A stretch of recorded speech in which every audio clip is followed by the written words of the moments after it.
I've been an out of work ninja now for about 10 years. I was trained on the streets, just because the club that we couldn't afford like a proper room. In my first lesson, we laughed about it afterwards. In my first ever lesson, I sent my teacher to the hospital because when we were having a break, I offered him a nut. He unfortunately had an allergy, and we laugh about it now because that almost became our symbol. Big nut. And I miss him every day. He's not dead, he's just moved to teach a different class. Oh, but then he did die at that class because someone gave him a nut again. What I love most about being a working ninja, not only was that my full-time job, but you could channel so many of your life experiences through the power of a slice. You know, a knee to the chin. If they were, you know, you'd got them down there. You know, bait wasn't a child.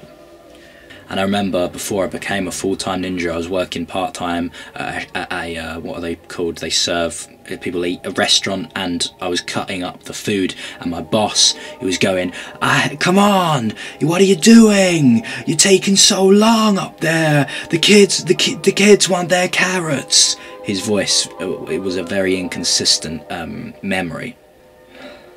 And so what I did was use those ninja skills, and I cut up those carrots quicker than you can slice carrots, which for me was very slow before I then did it quickly.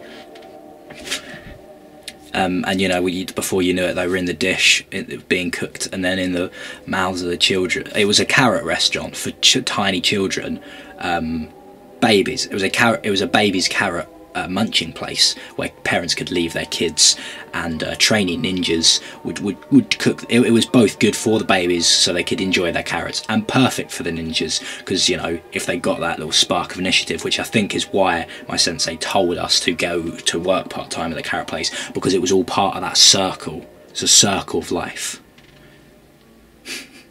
I remember my teacher, he used to say that.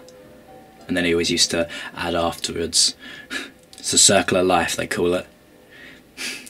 It's fucking pointless.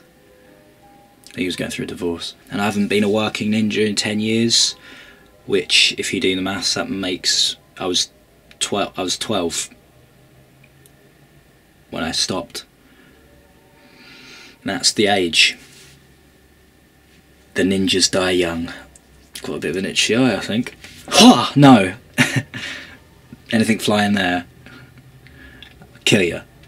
So if you'd like to know more about my story, being a ninja, and what that took, there'll be a link in the description to our Kickstarter, where we're trying to raise funds for a full length.